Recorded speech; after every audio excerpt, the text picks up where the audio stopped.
welcome to New Meta Podcast episode 62. Bit of a meta-analysis episode this week.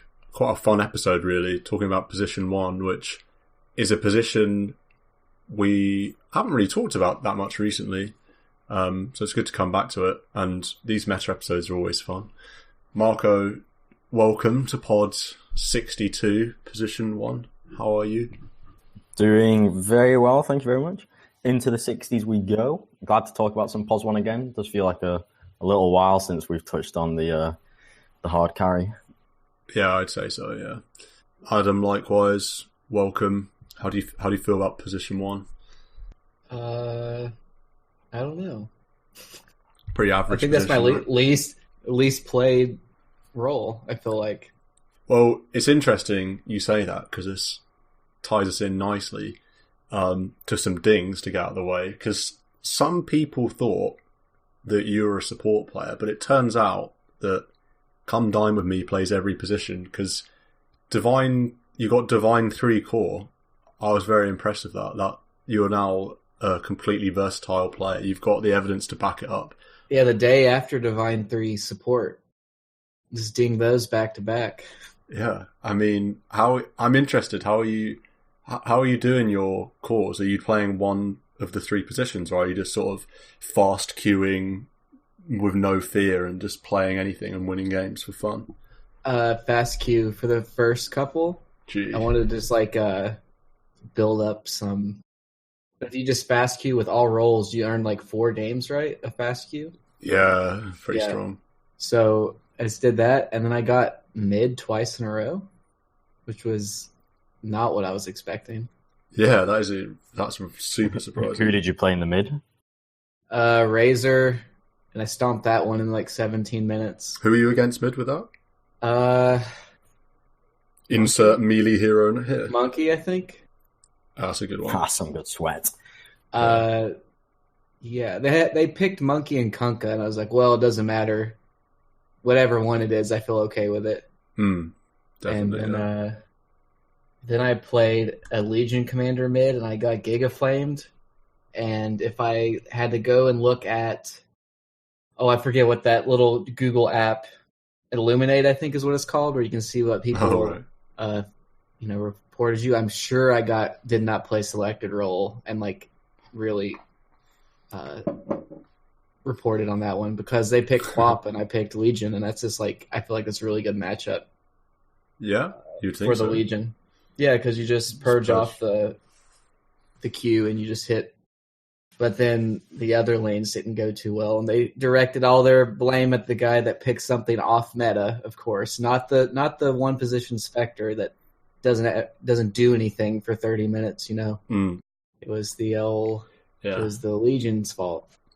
I think Marco would agree with me. I would much rather have a Legion mid than a Spectre 1, I think, in most cases, in terms of having a hero that's guaranteed to have an impact at before 25 minutes. Yeah. You know what I mean?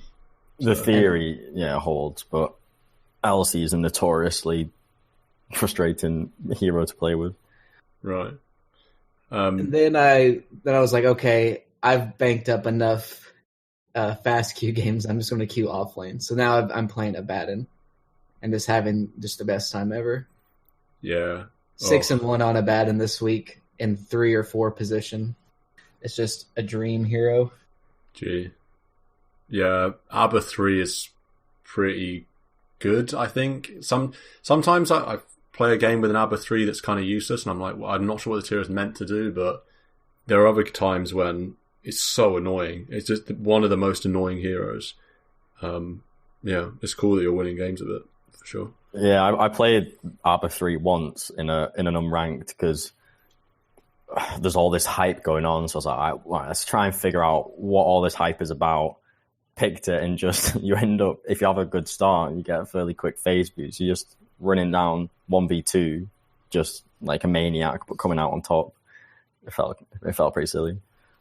Yeah, you're just relevant at all stages of the game, even if you don't have a good lane, because your spells are so good.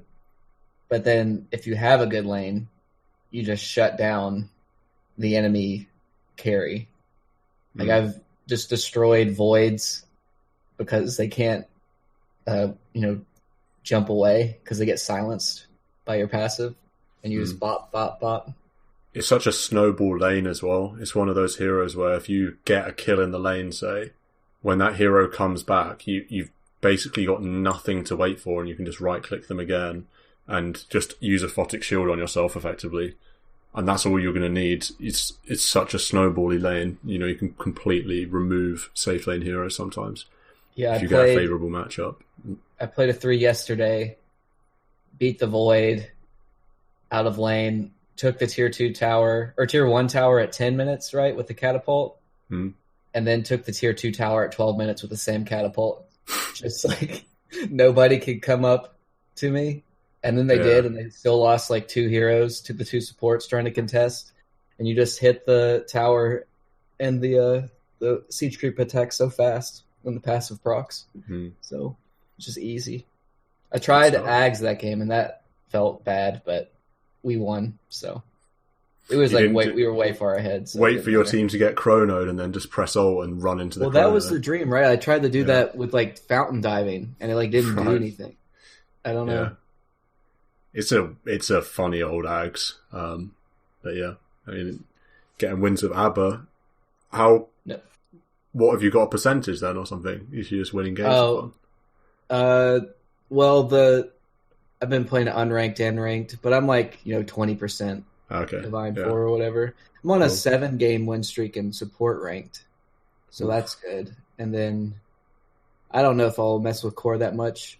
I just kind of like playing Abaddon, so maybe I'll try 4 Abaddon in ranked because that is even more fun. I've told you guys about it, but for the podcast, I played a 4 Abaddon with a 3 Skywrath, lane combo, and so 3 Abaddon's kind of popular, so everybody expects you to get the passive level 1 for rune fights, and they forgot about the days where 5 Abaddons were getting the miscoil and just like destroying people.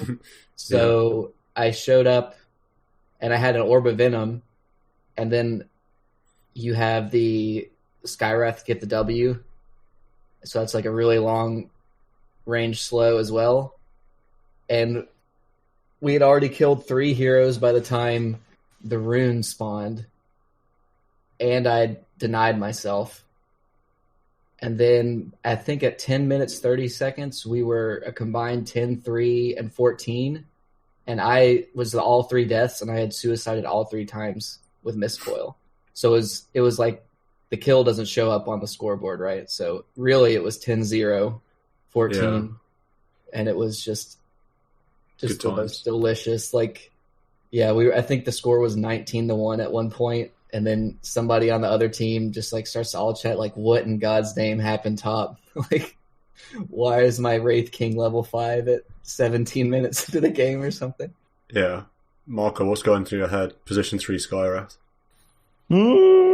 Quite cool. Don't mind a spellcaster like that getting the gold they deserve. Fair enough. I was expecting maybe a more hostile response there. No, mate, we're not hostile. I love spellcasters. Yeah, fair enough. Maybe it's me. I'm biased as a mid laner. I feel like when I see an off lane take some non-aura building off laner, I'm like, get all sigh and feel like, if you want to do that, just queue mid, because now I have to buy them. I don't want to. I feel entitled to buy Hurricane Pike and Daedalus. Don't want to buy Greaves and Pipe. You want to buy Desolator rather than Greaves. Kappa, no Kappa. Yeah, exactly. Podcast redeemed. I got Divine 1. That's big. That was nice. Yeah. That's even bigger. Because that's pod redeemed. Yeah. Yeah. Divine podcast for those listening. There you go. We have credibility finally. I'm not just an ancient host. There you go. So that's good. Well, you have immortal hosting abilities. It's just the DotA abilities that. Yeah, perhaps. I don't know about that, but yeah, we'll see. Unlike Adam, though, I'm very much a core Divine player. I don't know where I'd get in support if I actually played, because the times I have queued support, I've queued things like Earthshaker 4, which I'm probably like Archon 4 or something. But I don't know. Get that Jakiro flying left, right, and centre. You never know what will happen. Bit of Lena. But a bit of Lena, exactly, yeah. Things are looking up. I queued today, and it was one of the longest queues I've ever had. And interestingly, for the first time, I think ever, almost, I'm getting Russian teams. I'm getting a team I'm the only English person on the team. It's really weird. The last 2 games I've had have both been with full Russian team, which I never That's usually probably get. directly tied to queue time, I would think. Yes, so it'll be tied to queue time and just like player pool as it diminishes. Yeah. I imagine you're probably more likely to get a mix of people with language preferences or whatever. Like I queued today and it was something like 12 and a half minutes. Also, behavior scores. Yeah, I mean, my behavior score is good, so... No, I'm just saying, like, after the game, post-game will say, like, behavior score highly varied. Right, yeah, because there's less players and stuff, yeah. Yeah. Yeah, I won a game on OD today, which was good, because my OD is not amazing. Sometimes I really struggle with the hero. So it's good to get a win. I was against a Nyx mid, which was... It was funny, the dynamic of that matchup is... Because obviously Nyx is a counter to OD, kind of, and it was a last pick Nyx mid. And the matchup's really good for the first, 3-4 levels. Then when Nyx gets to, level 5-6, it gets really hard because you're getting mana burned and every time you astral, you're getting carapaced. So that's quite difficult. But then, as the game goes on, it's like, if you just don't get sniped by Nyx out of Vendetta, it's actually, kind of fine. Because Nyx in a team fight, even with mid-farm, it's like... At least in this game today, they kind of struggle to really do anything unless they just blow a hero with Vendetta, Carapace and whatever the stun is called. Can't remember. Impale, yeah. So the Nyx mid just really fell off. So it was a good one in theory, but then in practice, the player just wasn't good enough for Nyx. It's because it's one of those where, unless you're a Nyx mid player, I can imagine baiting yourself into picking it against OD, thinking it's some sick counter, but then actually... Did he max mana burn? I'm not sure what he maxed. I think so, yeah. Or do you max Carapace? I don't know. Because I feel like late game, mana burn's hitting you for 500 damage every time, if not more. Yeah. And burning your mana, which is a big deal. Yeah, burning mana's not that big a deal because I feel like if you use Equilibrium once it's level 4 in a fight, you're going to be okay. I do feel like he sounds good in theory though, because it's like your Q splashes, right? So he can Nyx stun or Nyx Carapace that. Yeah, that is really annoying. Yeah, but I don't know. It was a crazy game, throne exposed, on both sides. So that was a cool one to win. Anyway, yeah, Marco. Any games of note you can think of? I don't know. I mean, wins haven't been frequent, but one win recently was the Battle Cup round 1. Hey, yeah. The monster 60-plus minute fest against... Oh my goodness. Yeah. They had an Alk and a Tiny, and they were all, rank for rank less than our 5-stack, and yet it still was the throne exposed on 10% HP madness. That was a wild game. Yeah, that was a fun one. That was a stupid game. The Nyx in my game maxed Impale, so that's probably helped me to victory there. I feel like a mid Nyx is pretty hard to pull off. Yeah, probably. In an equally matched game, I feel you don't see it often these days, really. I think maybe back in the day it was more of a thing to see core Nyx. Yeah, but I don't think it can farm. Yeah, I agree. In this game, the Nyx got caught out on a sentry and blown by 3 heroes a couple of times, and then that was basically it for their impact. Because like you say, you can't really farm and you need to snowball. Probably get hero kills. Anyway, let's move on to the topic of the day then. Position 1. This meta rolls on. We've been on the patch for a long time, obviously, waiting for the Outlanders patiently. And yeah, I think position 1 is sort of up in the air, certainly in the pub scene. You have very established meta-crushing heroes like Void and Slark across all MMRs being picked up a fair bit. You have the old faithful heroes of Juggernaut, PA and Lifestealer, and a bunch of new blood heroes that have seemingly emerged in the last few weeks, really. Heroes like Luna and CK and PL, and then there's other heroes that are good at different MMR brackets and more mentioned stuff, etc., etc., etc.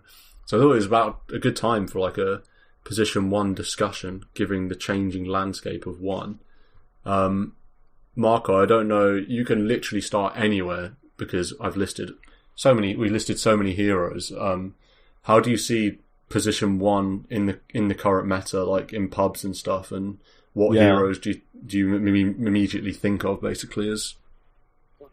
So, similar to probably your thought process, Void being listed first, this guy's pick rate is very high, and to me, he stands out because it doesn't feel like the 1 role is in line with a hard carry 1 role. I think Void tend to be not favoured in the past because he isn't a naturally hard carry AFK hero that, say, a Naga or a Terrorblade might be. But in this meta, he's feeling great because he wants to be involved. He wants to use his Chrono whenever it's up. We've got heroes that synergize really well with Chrono being popular. Totem, Skywrath, Invoker, Conquer, big team fight kind of spells that go so well with a Chronosphere. So he does fit the bill when the meta isn't that you're going 14 plus minutes and you've got aggressive lanes. Void is a bit better in lanes than a lot of the hard carries because of his time walk. So there's nothing that really shouts out, oh, Void is bad. Just he's fitting every category really of what you want from your 1 these days. So it's kind of no surprise that he is that flavor most picked carry. Yeah. Adam, what do you think makes anything you got to add about what makes Void like a top pick in the meta at the moment, do you think? I just want to say I'm back and Discord is not blocked. That's why someone sent me a message, so I tested it. I am not on a VPN right now. Whoa. So that means Discord is back for party games, boys. Wow, that's massive. The listeners will be delighted. Rest in peace. Rest in peace. Steam chat from September 2019 to November 2019. It's like 2 or 3 months. Yeah. Forget Steam chat. Yeah. But on Void, or any hero, actually. I mean, you can talk about it. We've got a lot, but... the Void is just like what Marco said in lane. Time walk's really good, and you combine that with like a wand, it's pretty much impossible to kill him in lane. And then like he can do big damage just with like some treads or phase boots, because if he procs the bash, especially when it's in a Chronosphere, it's big damage, can kill pretty much anyone. It's just that his laning is not too bad, and then late game, I mean, he's one of the best carries, right? Because Chronosphere, as long as you don't whiff it, basically can overcome 20k net worth between heroes, because you can have 5 heroes focusing on one person in Chrono, or just use it for big team fights. So yeah, would you say that of all of the position 1 heroes, Void is the one hero you could first pick, or you could pick, say, first or second phase, not even as a flex, just like picking this hero, it's going to be the position 1, and that's going to be fine? Or do you see any other heroes that are if acceptable? you're really good, you just pick Naga, I think. Really? If you're Arteezy, I think Arteezy's picked Naga first. Before. I mean, Arteezy could, a lot. Yeah. Do you think just like generally in pub Dota though? If you're a Naga spammer, I think you can first pick Naga. But then again, I think Void's safe.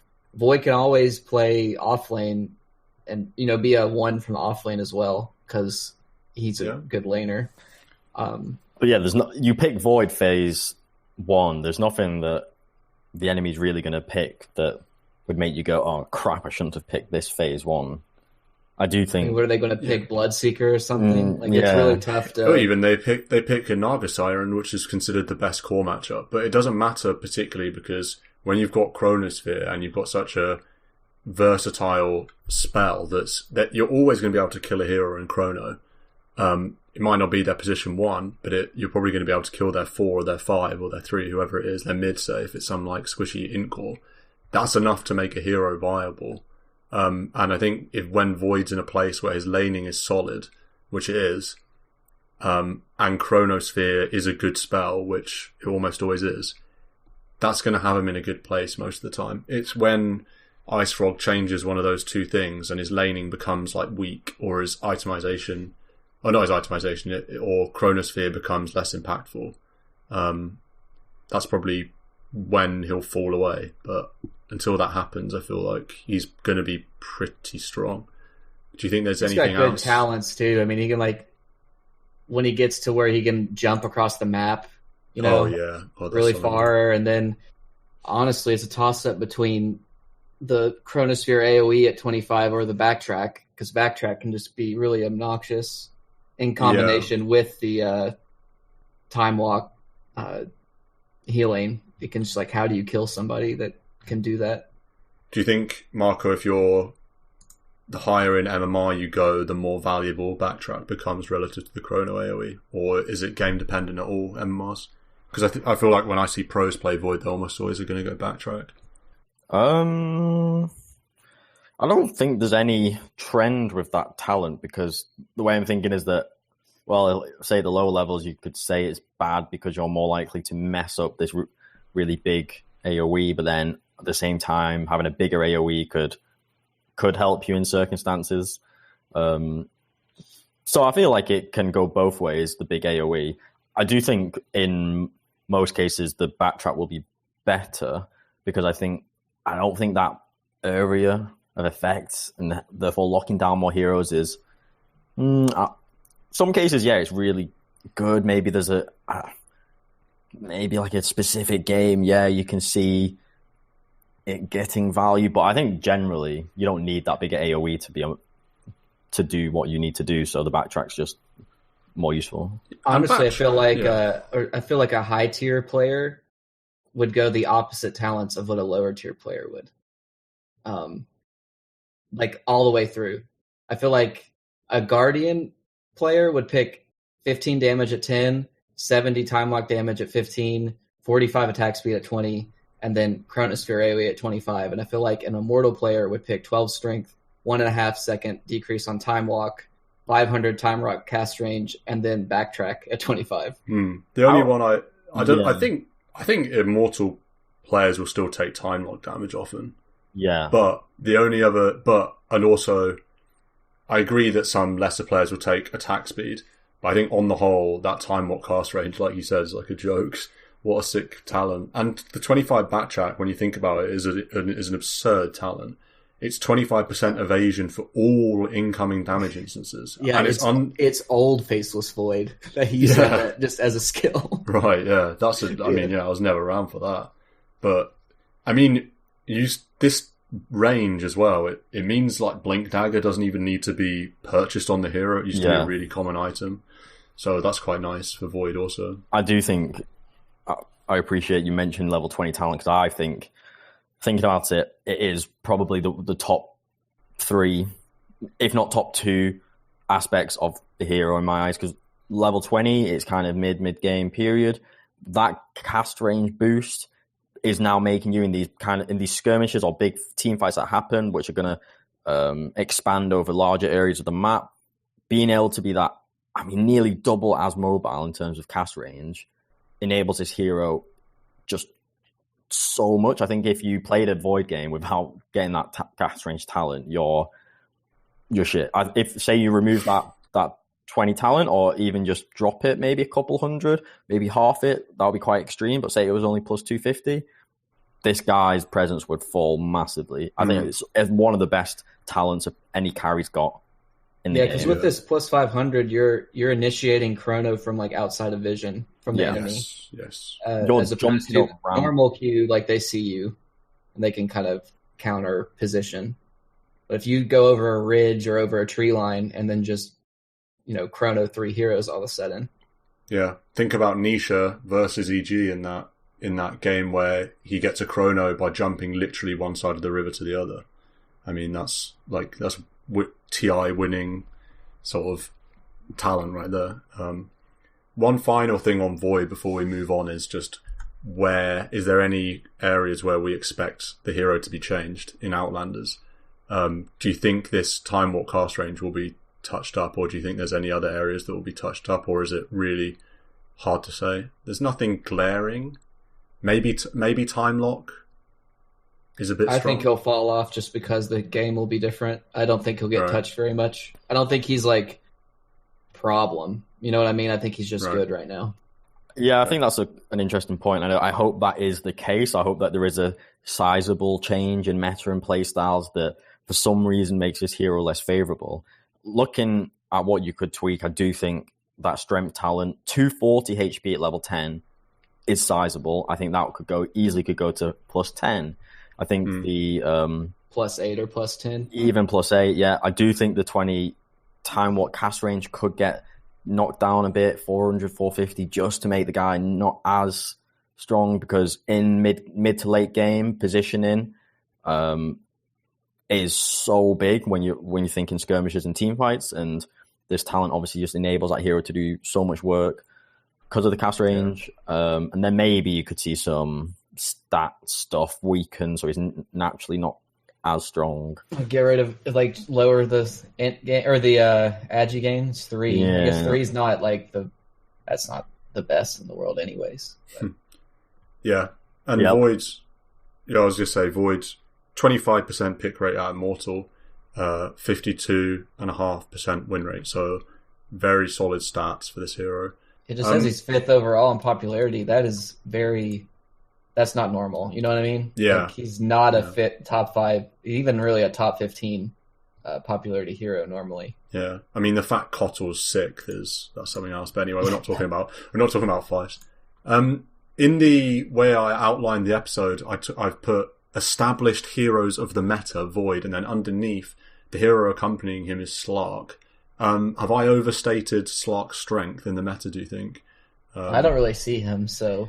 Okay. Do you think Slark is just another face in the plethora of sort of, I really don't want to do tiers again, but sort of not S tier, like not Void level, but like the next level down is Void sort of a hero in of himself? Or how do you see Slark basically? Or do you even think Slark is worth? I mean, he's fine. He's okay, yeah. Yeah, I don't know. I feel like Void is... I'm trying to think of other carries. In terms of heroes that I feel like are strong or are pretty good, but aren't Void level, they're just sort of there. Gyrocopter, I think Spectre is a pretty average hero. Morphling, again, is always like, if you can play him, he's pretty good at the moment, especially with this new Earthshaker like BS, but that's kind of a gimmick. And then you have heroes like, in lower MMRs, heroes like Wraith King, Naga Siren, and Ursa. Maybe not Ursa, but particularly Wraith King and Naga in lower MMRs are like really stompy. Ember Spirit one. I was going to say, yeah, I think Ember, Gyro, Juggernaut are 3. Juggernaut we know is always very, very popular, but Gyro and who's the other one? Ember, like Adam says, are popular right now because of the faster tempo playstyle, the less hard carry, less traditional hard carries. They want to be active. They've got spells that can make them useful from like minute 0 onwards. So I think just for those meta reasons and more active one, you'll see them a lot. Do you think? I mean, to me, Ember's a mid hero, really. But he is a mid hero, he's getting a lot of one play though. Yeah, really. I feel like fair enough. I haven't seen him too much as a 1. It's interesting those heroes, because if I was talking to someone in lower MMRs about what heroes should you play, I would definitely say to pick a hero like Wraith King and Naga, and those heroes are so strong in lower MMRs. Because they're sort of very, I don't want to say easy to play, but they're forgiving because of Wraith King's ult and because of Naga being just Naga Siren and being a mega farmer with illusions and song. It's like quite a for teams playing against a Wraith King, it's so easy to overcommit to kill his reincarnate and then just all die, or it's just easy for the Wraith King. But then the higher up in MMR you go, the less prevalent these heroes are. Adam, I know you're pretty hot on Naga because as the hero you said maybe you could first pick. What do you think? Where do you see Naga in the meta then if you think this hero is so solid? I don't player myself, but I play with somebody that does player. Yeah. And it's kind of just like you make space, leave them alone, and then they just carry the game solo. It's kind of how it kind of goes. And watching Arteezy play it, it's just kind of like, what is somebody supposed to do against it? I mean, it's one of those things where if they're competent, they're cutting your waves, killing your waves like at your tier 2 towers. So you can never push. So you can never contest the map. And they just kind of farm safely. And they have double, triple Wraith Band, Yasha, then a Diffusal Blade. Then it's like, oh, they have Manta and a Heart. And then it's once they have a Heart, so how do you kill illusions if you're not prepped with the lineup? Yeah. How do you see Naga, Marco, or Naga, I should say, sorry. Do you think... Because this hero has a 52% win rate. This is in Divine Plus. But only a 6.2% pick rate. So the statistics are quite somewhat reserved on the pick rate. I mean, we're just talking about 25% for Void. So I think most of the player base have success with Naga, but might not necessarily pick her up unless they already know that it's going to be a good game. Yeah, that's a similar idea to what I was thinking, that I don't think it's a favourable hero in the meta necessarily. I don't think the playstyle of Naga really works well with how the gameplay currently is. I think it's only people that are competent relatively with the hero that are going to be interested in picking it or will want to pick it in the games where they can tell it's going to be favourable. On the whole, I don't think it's naturally that strong. And so I'm not too surprised its win rate is, it is, what do you say, 52? That is kind of, 52. That's okay. Its pick rate is pretty low, which I don't find too surprising. I don't think it'd be a hero I would recommend lower level players to play. I feel like it is pretty mechanical. I mean, you're dealing with all the illusions. If you want to be effective, you've got to be mechanically somewhat good, dealing with all your different hotkeys and whatnot. And if you're failing to, I mean, let's just learn to press spells every time they're up, Rob. That's like step one rather than micro illusions. I'm not taking the piss. Like, I don't think, I know you can play Naga, but I don't think it's a simple hero to pick up. And I would way rather recommend, Wraith King, say. You've got 2 buttons, very simple game plan.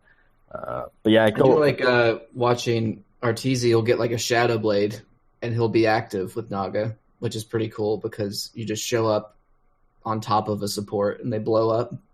I think Naga, the more active you want to be, the difficulty level spikes up because really the hero is you want to get Manta Diffusal and then you want to start doing 1 million damage to everyone.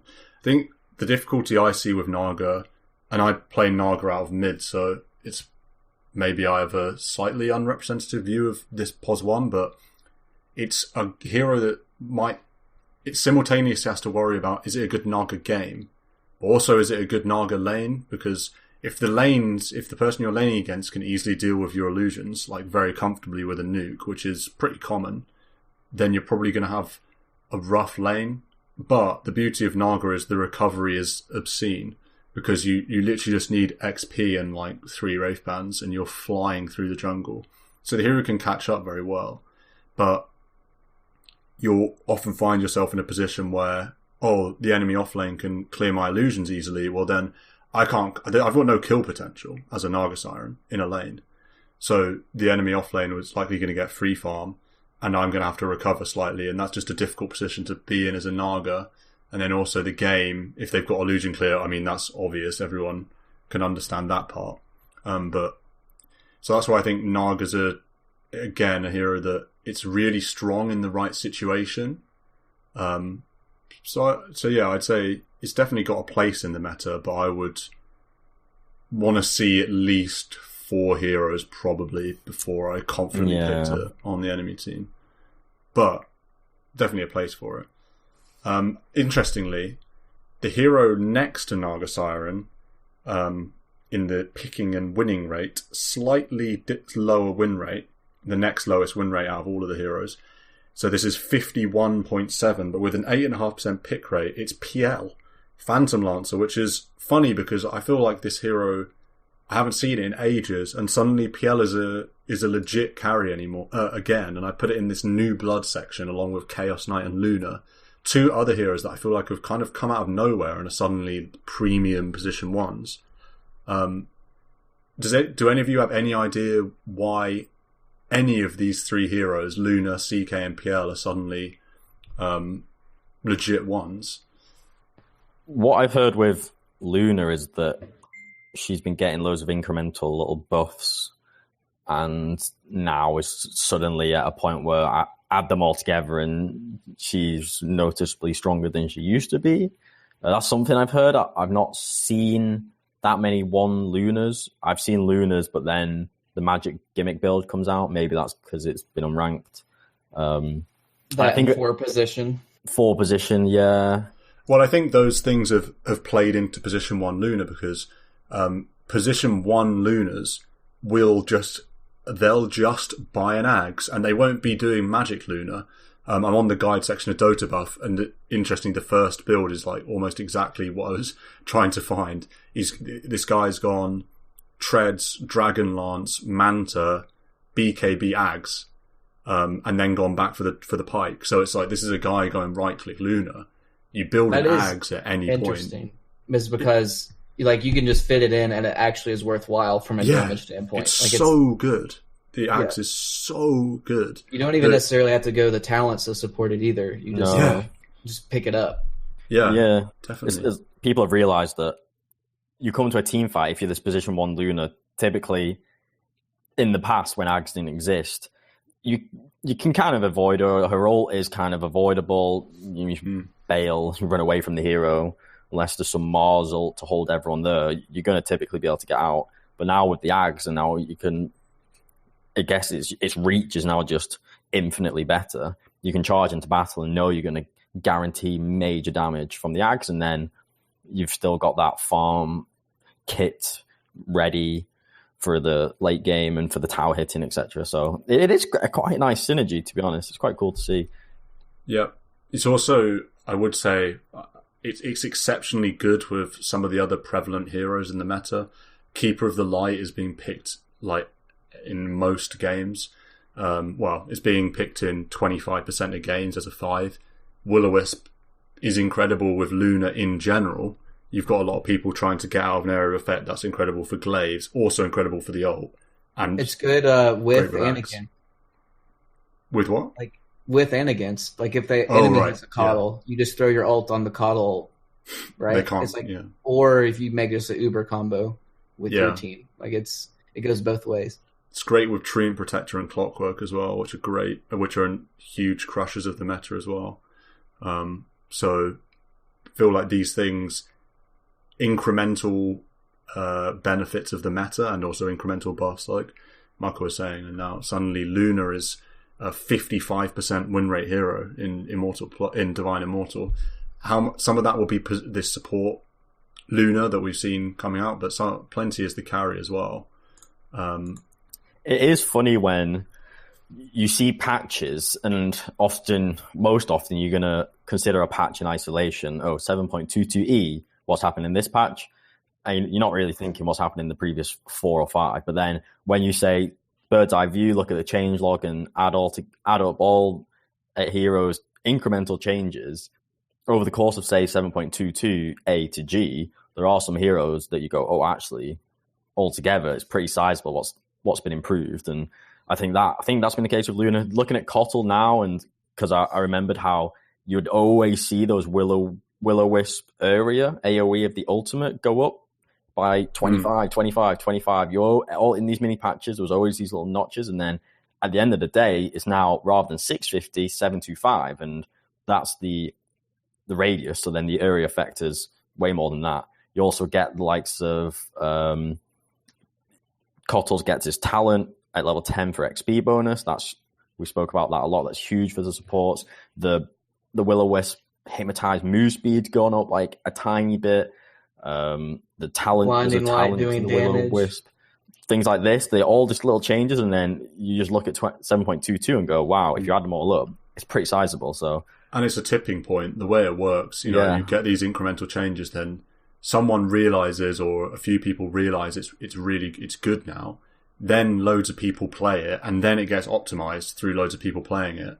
And then only after those things do people start to play against it and work out what's good against it, and then balancing out a bit. But certainly it's not like the number of people trying Kotl was proportionate with his relative strength. It's like, no one's going to bother trying him, and then suddenly they've had like 4 patches in a row, and a few people try it, and they're like, damn, this is good, and then suddenly everyone wants a piece of the action.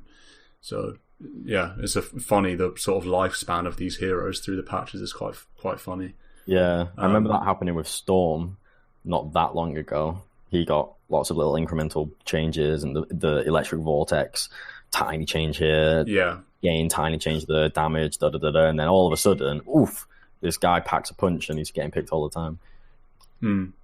Well, same thing happened with Mirana, and we're living through that right now. Yeah. CK and PL I find a lot harder to pinpoint any particular reasons. I think CK is just an excellent all-round pub hero.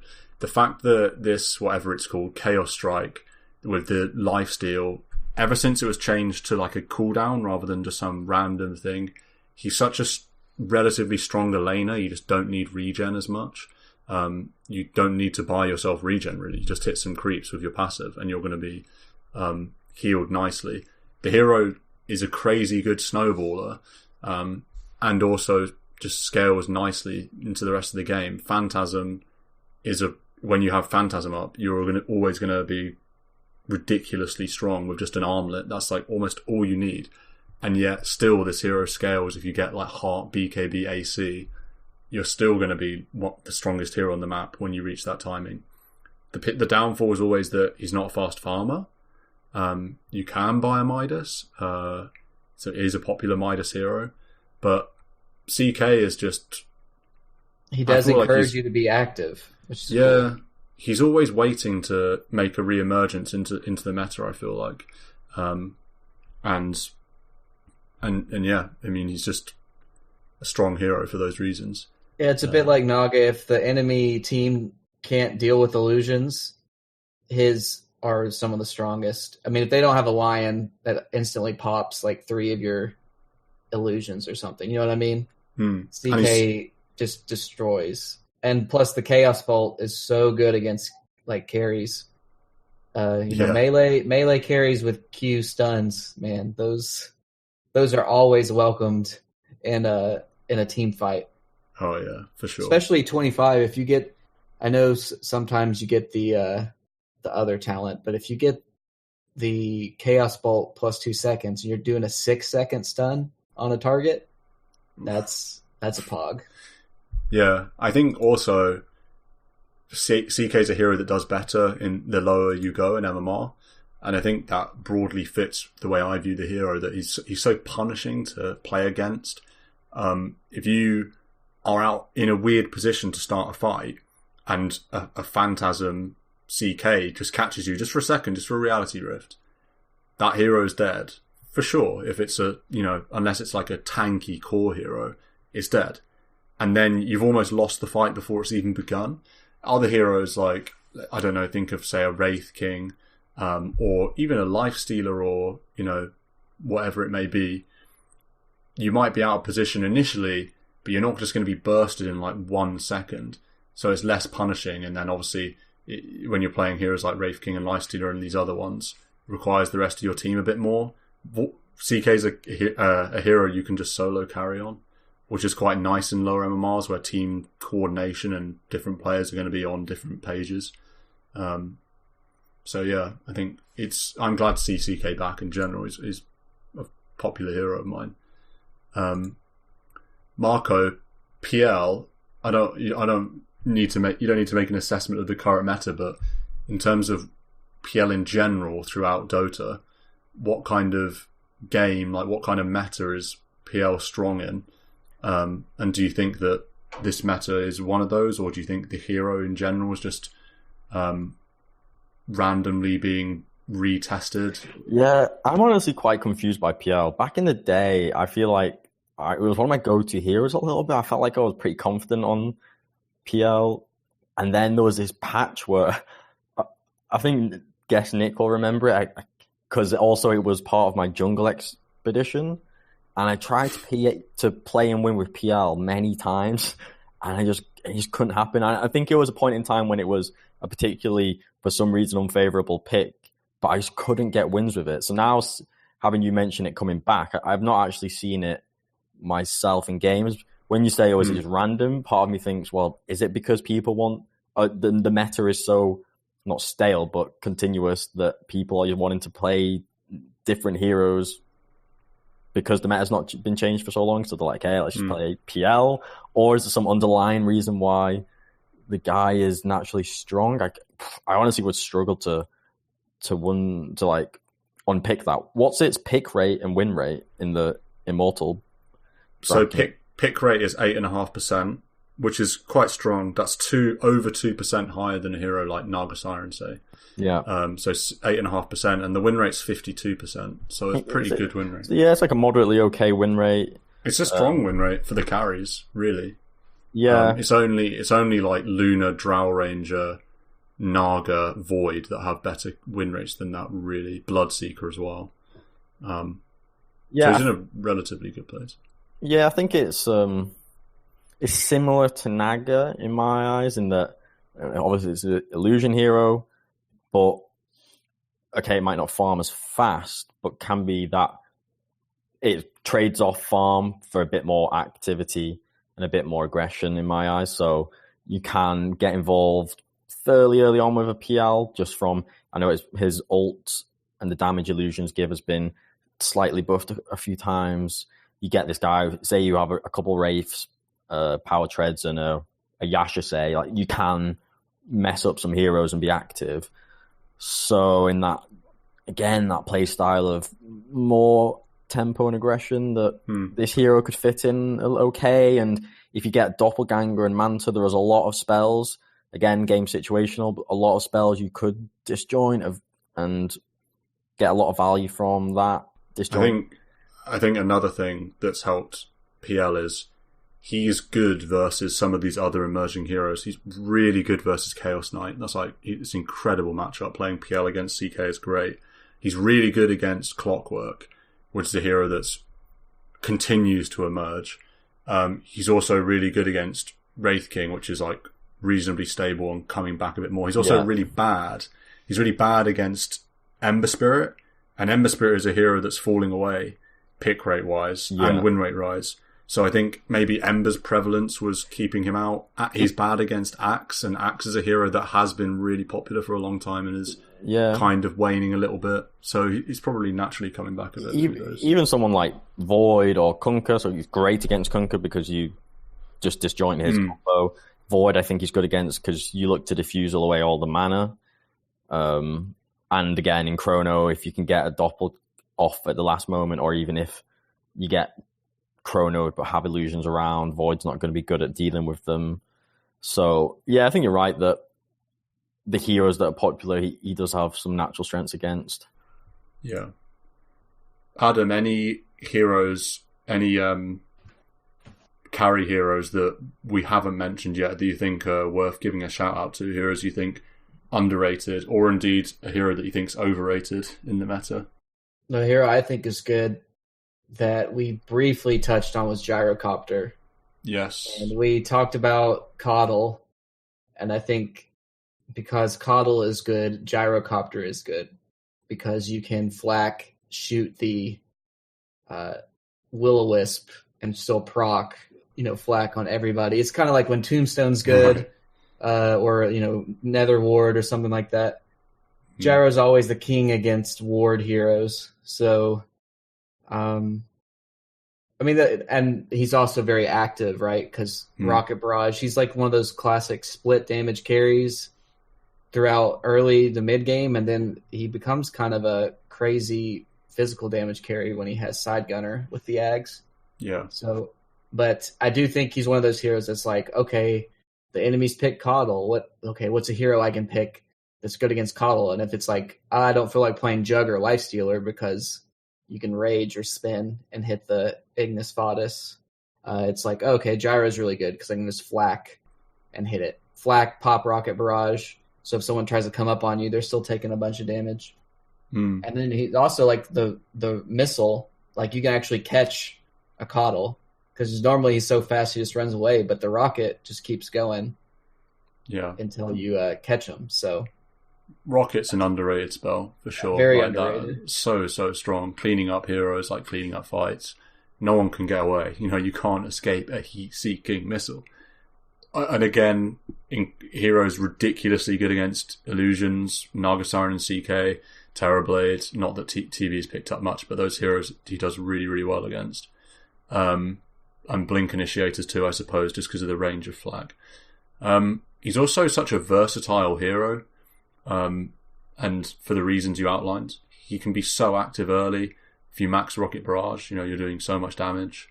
Decent farmer, there are better out there, but obviously Flak and Q are pretty good. And then Side Gunner, yeah. And cooldown is a good early games, good spell at level 6. It's a good early game spell. It's good. That's the classic, even going back to TI 5, which in the grand finals, Fear played Gyro all 4 games. And it was just like, oh, it's this classic. Oh, it's 7 minutes. Gyro's level 6. He's going to TP to the other lane and drop a call down and get a kill and push the tower. Like that's just what happens. That's and Gyro you can still do that. And his spells, I mean, it's like what you said, Rocket Barrage, insanely low cooldown and relatively low mana. And then the call down is very low cooldown too. It's like 60 seconds or something, maybe 70 at level cooldown's 45 at level 3. It's 55 at level 6. Okay, yeah, so it's like about a minute. So yeah, so you're just up all the time as long as you keep up the mana. And he's got like little spikes, right? Because if you get the flak or the side gunner, the Ags, your farm rate goes through the roof. And he feels like a hero that spikes with every single item he buys. Like every single item he completes, he just gets that much better. Definitely. He's like so good with gold. Yeah, once they have Ags, BKB, Satanic, it's like, whoa, how do you deal with Black Satanic? Like, it's the classic, because the side gunner is healing you so much too. He does not care about Blade Mail at all. He doesn't care about most stuff. And also a relatively squishy hero, so getting Satanic as well is like, just makes him that much harder to deal with, because it sews up one of his big weaknesses, which is not being a tanky hero. Like, outside of spell immunity, you're very weak, so Satanic's that good. And then you also think of an item like Butterfly or an item like Mjolnir. That I can't think of a better hero to be boosted by an item like that than Gyro. So he's definitely strong. He is quite versatile. I think maybe we talked earlier about a hero you could pick second phase. I don't think Gyro is that strong, but I don't think his strength. I don't think he's never that bad. If you understand what I mean, his floor is quite high, whereas his ceiling particularly against Nargothrond, is very high. So I think he's somewhat of a safe hero. I can only really think of someone like Clinks. That's just because it's the worst matchup on Dota buff, but then you just go. Many heroes he really struggles with. Jugs. I always think of Jug just because you Omni Slash him. Yeah, you just go E-Blade. Yeah. Like Arteezy did. I don't know if you saw. During one of his streams. Yeah, that was sick. Gyro E-Blade build, which was actually insane and really good. Marco, you've written in the overpicked heroes section. I've got Juggernaut, 45% win rate. This is in Divine Plus. PA 59.4%, so a bit better, but below 50%, and Lifestealer 47.5%. I don't know. I get the impression that despite these underwhelming win rates, you might want to mount somewhat of a defense for these heroes, or how would you view these staple heroes that are picked up more than they should be based on the stats? So I think when any hero is picked so much that the win rate gets watered down below what its kind of true win rate should be, true win rate in the sense of like it's a good pick.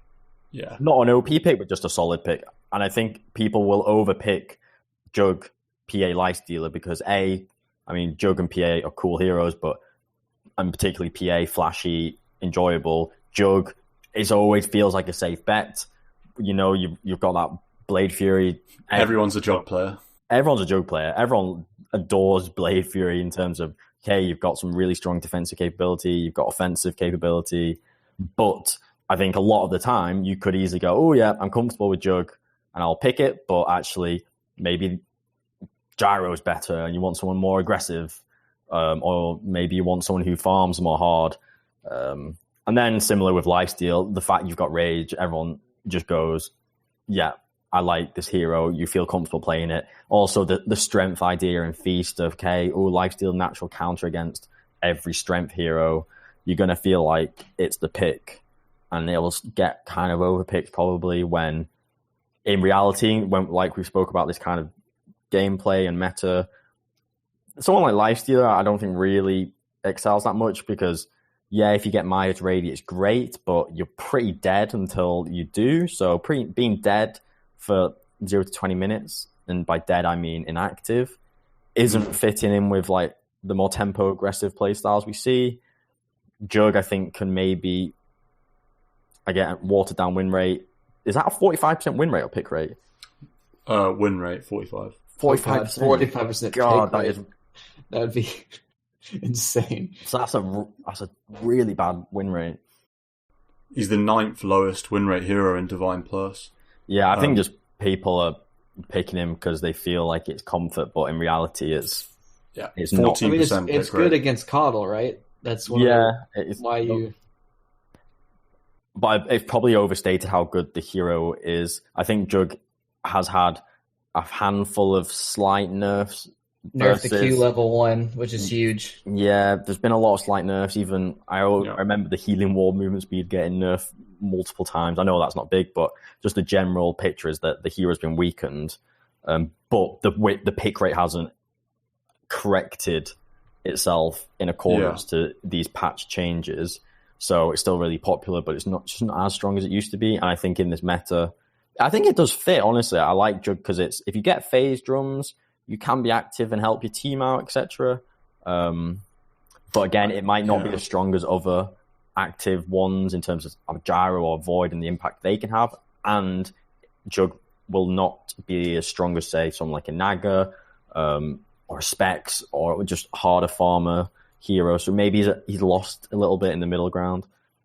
Jug's one of those heroes where he's always going to be overpicked because when someone doesn't know what to pick, they're never going to think, not sure what to pick. I'll just pick Morph. They're always going to pick Jug because, like we said, everyone's a Jug player. And it's just a comfort pick. And it's got this image of being okay all the time. So it's always going to have inflated numbers. And so therefore it's always going to have slightly watered down win rates. Also, what was I going to say? Oh yeah. Oftentimes when Jug's really strong in the meta, you think of him like, oh man, he's really good at everything. He's like an all-round carry. He's good at everything. He has this Omni Slash spell that's excellent at taking down a single target. But at the moment, when you think of Jug, because I personally don't really like him in the meta. I don't know where he fits. I often think Jug, there's heroes that are better than him at everything. And I'd rather have a hero that I can play around with a certain strength rather than like an all-round hero that I guess is going to be pretty good. It feels like he's just outclassed in most of his fields, whereas in the past you'd think, well, actually he's pretty much as good as any hero at anything, pretty much, as a carry. So I don't know. I feel like he needs probably a bit of a buff to be good. I don't know. I mean, Adam talked about that level 1 change to Blade Fury. That's the kind of change that turns him from like a joke laner. You know, I used to think Grimstroke Jug, it doesn't get any worse than that as a lane, in terms of worse from the perspective of playing against it, you know. But now you just don't really see it as much, and when you do see it, it's just not quite as strong. and he doesn't farm as that well. He doesn't fight. There are other heroes I'd rather have fighting. There are other heroes I'd rather have farming. So long to cool down. Yeah. So yeah, I don't know. It's a bit RNG, right? If you just don't get the jumps, it's damn. It's a bit too unreliable sometimes. And it's unreliable at all stages of the game, really, aside from the laning when you've just got a creep wave in the way that you nuke and then Omnislash. In the mid-game skirmish, it is really unreliable. In the late game, if you're relying on your Omni to get half your output done, it can very, very easily not go to plan. Yeah. Whereas, Chrono someone, unless you miss it, you're going to get all your value out of that spell. So he's not quite strong enough in a certain area to be seen as a strong hero. I think PA and Lifestealer, though, are more... They're not as all-round as Jug, particularly PA. PA's an excellent hero in certain games. You know, you think of a hero like Sniper or Tinker or these heroes you can jump to and just nuke down as a PA. And also the combination with like Magnus, that's always a classic, remains to be a classic. Jug Mag as well is another classic, of course, but PA too. It's more of a situational hero and therefore it's more strong in the right game. And Lifestealer, I think, similarly, there are certain games where Lifestealer is going to be really strong. And another thing that I like about Lifestealer is the fact that you can go Midas Radiance. But I think, especially these days, I see increasingly people just going like Armlet Deso, AC Nullifier, or like Armlet Deso, right-click build. And I think that builds in a really good place, which helps Lifestealer's case a little bit. He still has a low win rate, 47%, or 47.5%, but I feel more confident that Lifestealer's a solid position 1 than I do about Jug. And PA's just like situationally good, but if you first picked PA, that would be awful. So that's why I see these other heroes in these potentially overpicked. In terms of the only heroes we've really yet to touch on are heroes we don't really need to spend much time on because they're not really picked up very much. Trash tier heroes, Sven and Troll Warlord have abysmal win rates. Deucer, shit win rate. Yeah, Deucer's like just a joke. Terrorblade's got a really bad one as well. Yeah, I actually think TB is underrated. I think TB is a good hero still to pick as a 1. Yikes. Because his Ag is OP. I've been subjected to Stan. Pick TB cap. My TB is absolutely atrocious. If you ever see me pick TB, then abandon for your own sanity. You don't want to see that. But I feel like I'm biased because I've been smashed by TBs in the last month. But I think if you're a TB player, it's like what Adam was saying. If you're a Naga player, you still like this hero. If you're a TB player, I still feel like you like this hero as well. I think he's a hard hero to play though. But I think there's still a place for him in this meta. You can still solo win games on Terrorblade, I think. Whereas a hero like Troll Warlord and Sven, you can't solo win games on those heroes unless it's like a joke perfect game. So yeah, that's how I see those. I think with Terrorblade, you need to be significantly better than the rest of the game, or relatively better than the rest of the game versus, say, you're playing a Naga even, in order for your TB to carry it. Like, It makes me think of, I had a Smurf 1 ranked game, high rank, like triple digit Smurf, first pick Terrorblade, and have been using Terrorblade to climb to high immortality. So it was obviously some very good player pulling it off. I think if you had like just a normally decent, someone playing at their average MMR or playing at the average MMR of the game, I don't think Terrorblade they would be able to carry on their own. I think they'd have to be pretty good specialist to carry. Yeah, no, I agree. It's not a hero that you'd want to pick up in this meta. You know, there are going to be metas where it is worth picking up TB as a new hero. But if you are good at TB, or, you know, I totally agree, yeah. If you're like a TB player, you can still win games with him. Like, he's still strong. I always find it funny how Liquid and Miracle would first pick TB. in the past. Yeah, that was in a better time for Terrorblade. That's Or what Arkeezy would get first pick Terrorbladed in pro games over and over and over again. Yeah. Yeah, We first for picked sure. Terrorblade at the York Showdown. Throwback. Yeah. Couldn't be dealt with. Winning lands with first pick TB. Is this pro scene or is this York Showdown? Side. Could be either. And then beyond that, Monkey King 1, I feel like this is a bit of a trap these days. Yeah, it's too weak in the lane. It's sometimes people will pick it because they see like a Tide or an Underlord on the other team. Sometimes that can work, but it's almost like going all in on a gimmick. Almost. You're also relying too much on the enemy team to misplay. The enemy team, if they let Monkey get levels and a bit of farm and don't apply pressure on the Monkey, when he's, say, level 4 and he's maybe in a 1v1 or a 2v1 situation, yeah, he's going to be OP and you're going to cry, oh my god, terrible matchup. But if you just play 2v2 from the start and you focus pressure on this 0 armored Monkey King with no levels to make him innately stronger, he's going to crumble. So yeah, you need him in the mid where he gets a nice one-on-one and he gets that XP to make him strong. I think, yeah, in the safe lane, he's just too easy to squish. Also, I mean, if you've got anything else to say about Monkey, please go ahead. No, I think that covers it pretty well. I don't particularly rate... I think this hero is easier to deal with than people think when they just see, Tidehunter, Underlord. You know, it's not... That doesn't mean plus 25 MMR guaranteed. So, and for the reason you covered.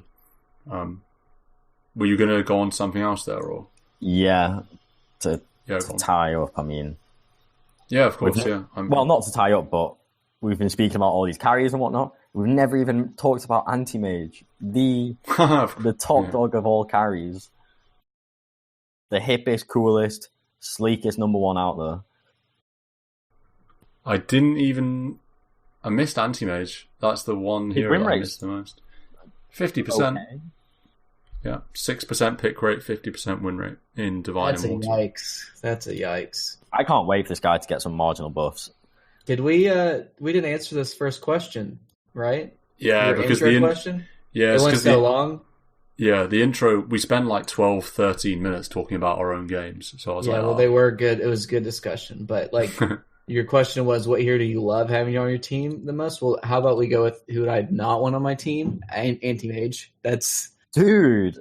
I mean, I'm not saying you're Anti-Mage. I'm saying if I see a average Anti-Mage player on my team, I'm going to sigh. And if I see it on the other team, I'm going to sigh because I know he's going to be all over the map and I'm not going to be able to catch him and we're going to lose. But if he's on my team, he's going to jump in, counterspell when they don't have any single target abilities and then feed. Yeah, Anti-Mage is a funny hero. He is situational. Obviously, I mean, that goes without saying. But he's a fun hero to play. He's sort of like... He's similar to Spectre. I feel like he's similar to Spectre. Where it's like, no, in terms of the kind of game, not the heroes, but the kind of game. Obviously, he's going to be mildly useless for quite a long time. Yeah, as a Spectre. But then it's just the heroes. So as in, you need a game where you know you're going to be able to farm for quite a bit, where you can, and you're not going to be mega pressured. Yeah, you can survive the game pressure long enough because maybe you've got loads of deepish on your team, whatever the reason. But then why you would pick Spectre or Anti-Mage is just what heroes you're up against, right? What heroes are you going to be really strong when you get that farm? And that's, I said earlier, you know, I really don't like playing with Spectre. I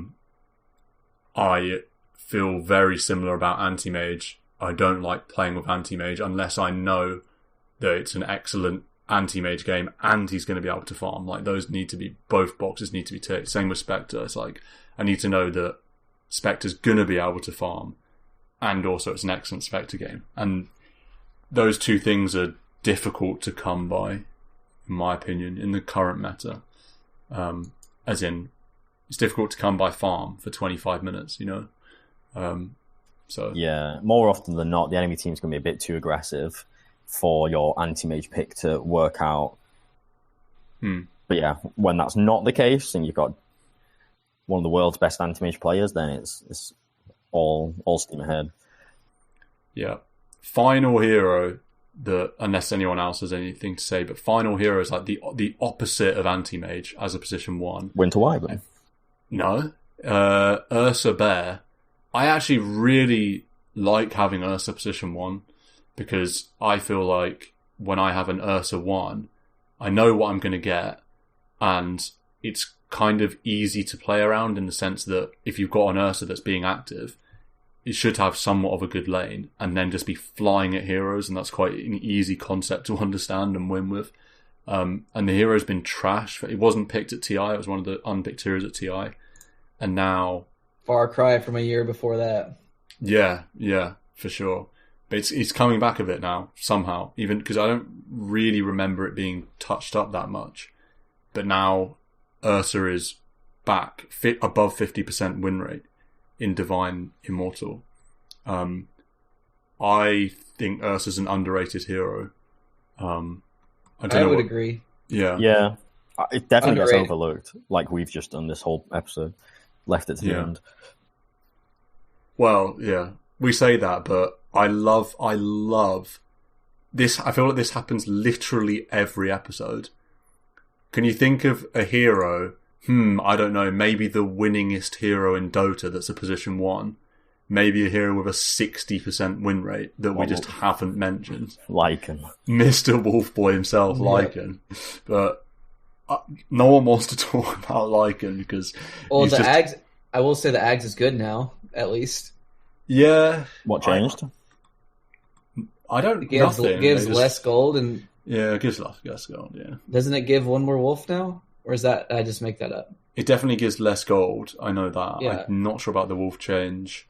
And I think people realise that it might be worth spending this much gold on an item that is literally going to guarantee that after a team fight, all your lanes are pushed. Yeah, because that's all you need with Lycan.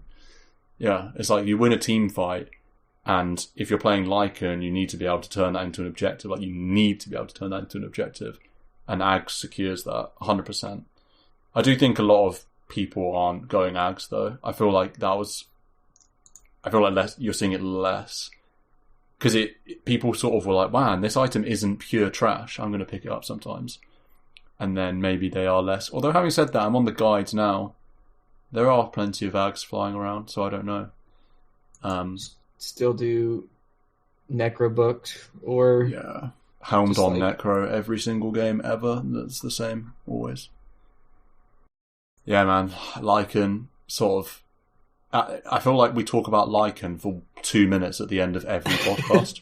Because he's good. Yeah, he is exceptionally good. 6% win rate. I mean, yeah. If you actually want to win, then just pick Lycan, lol, and forget every other hero that we've talked about today.